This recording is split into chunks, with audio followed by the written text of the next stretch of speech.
Hey friends, Wayne over here at the Ram Man Inc. Hey, here's the board, some helpful information that'll help you out. So, what we've got here,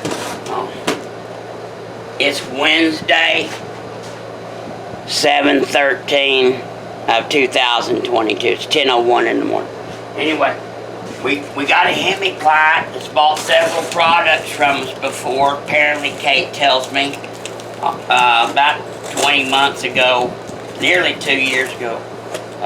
Anyway, I think October of 20 or something. But anyway, all Hemi people that I've ever dealt with, they're kind of particular people. And in their own right, most of them have, well, that's where they got to where they was. They just wasn't, most shit wasn't half-assed that they did. And that's why they can probably afford a car, or fuck with a car, or do whatever. But anyway, this guy's had a little concern about his booster not working right, so he sent it in UPS, and he's in a damn hurry now, like all Hemi guys are. I've never met one that said, Wayne, if I get it back in a few years, I'll be all right with that. So, I already see one problem here. And I talk about it in my video. I see a rookie mistake. Pretty nice. I send them back, primer typically. Here's a couple of Hemi boosters, as you can see, that are getting ready to go out. And I did a video yesterday on a 70 road. But anyway, so here's this gentleman. Okay, so the first thing we notice here is we have a gasket between the booster and the master cylinder. So that's a huge no-no. That's a rookie mistake. There were never, ever, ever any gaskets between a booster and a master cylinder. When these things came from Bendix, they came all bolted together. Here's an original master cylinder, 6821. When these things came from Bendix, they came with the master cylinders mounted. And they came with the factory length. Oh, I'm glad we brought this up. Okay, we have another problem here. Somebody has gone and fucked with the push rod. Somebody's gone and fucked with the push rod here, with the acorn nut. I can just tell from doing so many. They screwed it in. Yeah, you already know it. Say it louder. They screwed it in. They screwed it in. There should be a gap. Yeah. So, somebody's been messing around with that. But anyway, this gasket, there's never been any such thing. And people want to know where that comes from. So, the shade tree mechanics and stuff in the late 60s and the early 70s, and when I was in high school in the early 80s, we would actually did it a couple of times, I think, is when the master cylinder started leaking and dribbling out here and dribbling all down the booster and stuff. People throw a damn gasket on there and seal it up so it'd force all that shit into the damn booster. You just wipe that off and there you go. You covered it up that the master cylinder's leaking. And I saw some other guys. Now that works pretty well. It will force that oil right in that little puny rubber seal with no problem whatsoever. And that's why it destroys the booster. And you've always heard that, hey, if you don't repair your master cylinder growing up, and if you don't repair it pretty soon, you gonna ruin your booster. I used to hear that growing up. I mean, that's just common sense. And then on top of that, you put a gasket on there. So to force it in there, of course, it multiplies the problem from years to weeks. Then, if you look at your little stamping right here, Bendix even went so far. You ever notice that, Kate? That is a drain. That's what that is? That is a drain to take. That is a drain to help vent off master cylinder fluid. That's what that is. They tooled it in there on every single Bendix. It's tooled in. See, here's another Hemi unit and I'm getting ready to go out. I'm swamped in Hemi units. Here's another one that's getting ready to go out. So, this is what I'm talking about by the acorn nut up front. Basically, friends, if you start fucking with this, you really start to open a mega can of worms. I mean, it gets really big and it goes south fast. Because when you start messing around with that acorn nut, let me show you something real quick. So, when you push on that, you push the fluid out. When you push on this, you push the fluid out. Now I want you to understand something about hydraulics. If the piston never comes back to rest, if the piston never comes back to rest, if the ram on the bulldozer never comes back to rest, the hydraulic pressure on the system is never released. The hydraulics pressure never goes to zero. You need it to go to zero. So, these intake compensating ports, 2 on each end, and your master cylinder pistons and your cups. If the master cylinder pistons cannot come back all of the way, then the ports stay covered from the rubbers on the master cylinder, and it never releases. If the ram can't come back all the way, because people have messed with the length of this, pushed it in or pulled it out or whatever, the ports never become completely uncovered. So that's just one of several things that starts happening. I'm just telling you, if you're messing with the acorn nut, you's wrong. Typically from the factory, I don't even have to mess with that, but about every 3 or 4 years. I think it's about 4 turns out or 4 threads or something. But, so, anyway, so, and the other thing that didn't work as well, I told you about the fluid, is, the other thing is, when these front seals would go bad,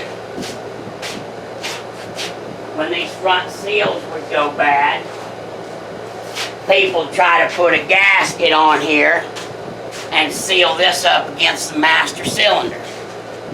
That's what they try to do, because I tell you, that seal is very flimsy and there ain't much to it.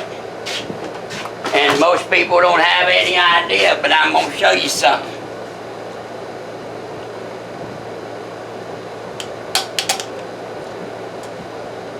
You take out that little retainer and you pop that seal out and it leaks like a bitch. That little bitty seal on the front of there is the only thing that seals this damn thing up. So,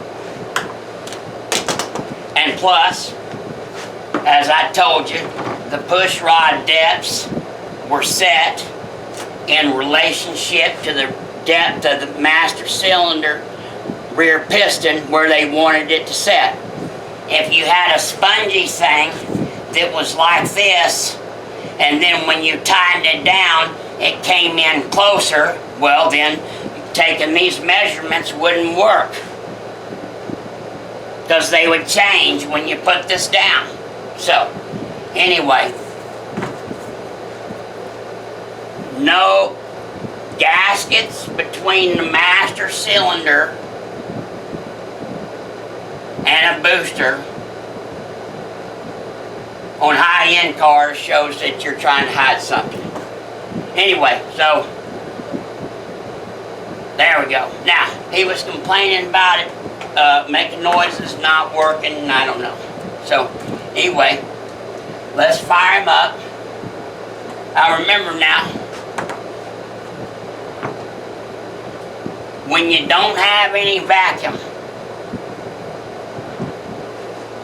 I don't care how strong you are, how much of a man you are, it is very difficult for you to depress the plunger rear hub on a tandem Bendix without some help. You will drive this rounded rod through your hand that you will remember it for the rest of the day.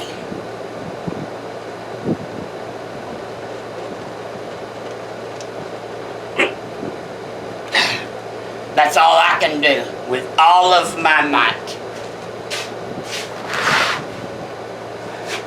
Look at my hand. Okay. Let's see if it works.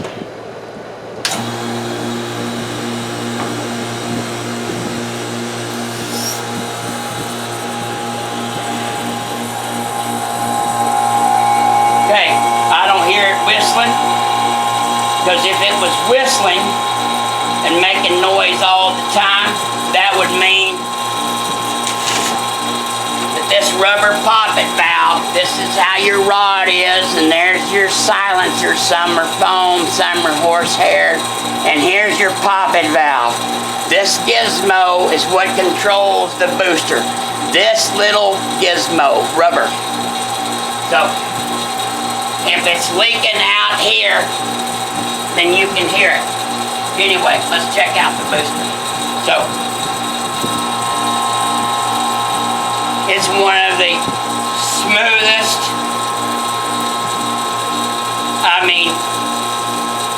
well, we'll do it this way.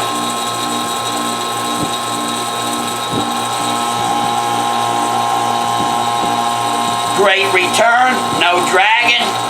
Look at the master cylinder push rod. I'm doing this with my pinky finger. My pinky finger.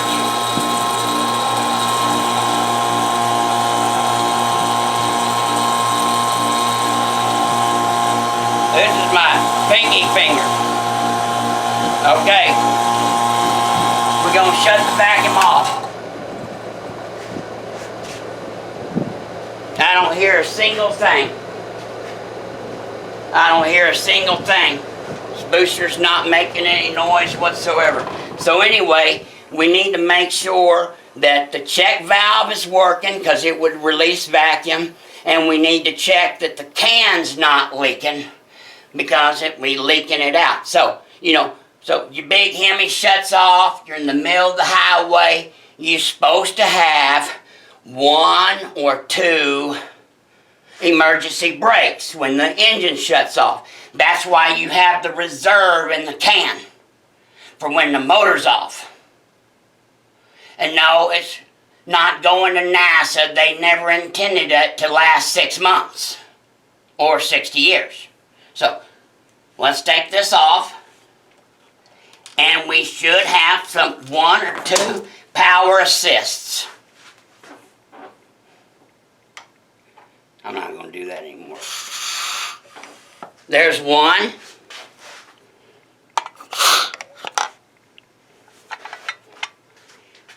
We had one in the beginning of another one, but we bullshitted for about a minute until we got to it.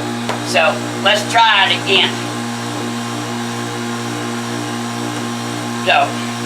So far, for a review, this booster is working absolutely flawless. It's even working better than Homeboy 70 yesterday. I mean, Jesus Christ, you push this thing with a piece of paper.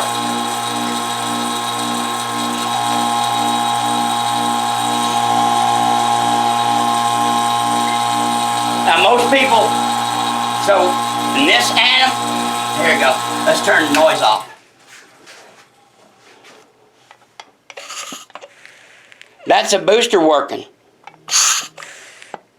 That's a booster working. You hear the noise? That's where it breathes through. These are air filters. Hell, even on the Hemi diagram, that thing right there, is it in there? Is it in there? That thing right there, that white thing, that's the air filter. So, as the vacuum decreases, the noise increases because it's drawing in more air, make up for the vacuum gone, to fill up the space. So, this booster is working absolutely flawlessly. Now, let me tell you guys one thing. So, if you put three things, either it works like this, like it's supposed to, you're going to hear some noise when this works, or when you hook up the vacuum and you hear a little whistling sound or whatever, like a vacuum leak, that means the vacuum's leaking around this poppet seal. When it's constant, period, the end, you hear the inside the car whenever it's running. Now that's a different story. And like I said, Hemi people are particular. You know, they got a couple $100,000 invested. I'd be fucking particular too. But anyway, hearing noise when it's operating is no big deal. Now the other thing that you'll see, number two, is when you hook up the vacuum, power booster self-applies on its own.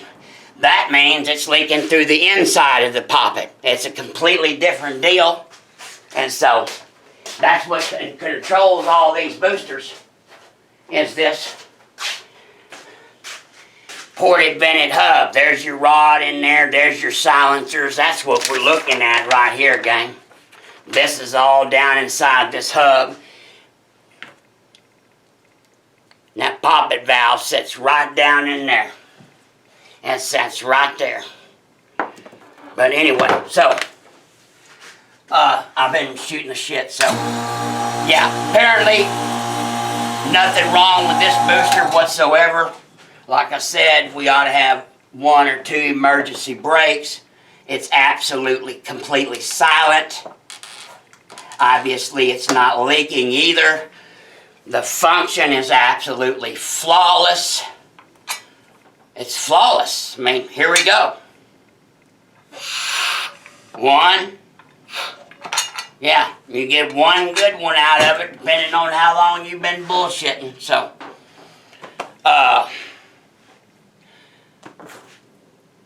we gonna box it up and send it back because I can't, there's nothing that I can do to this booster, and I couldn't take anybody's money even if they offered it to me because I cannot improve the function of this booster.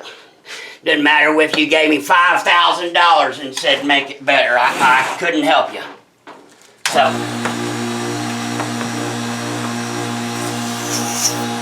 I haven't done these. I just got them up here.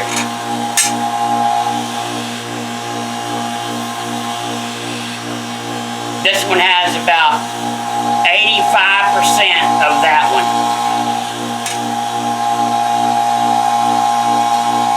Very difficult to do with my pinky, but I can do it with my index finger. But I have to struggle. I'm having to struggle a little bit. That's what I'm talking about. So,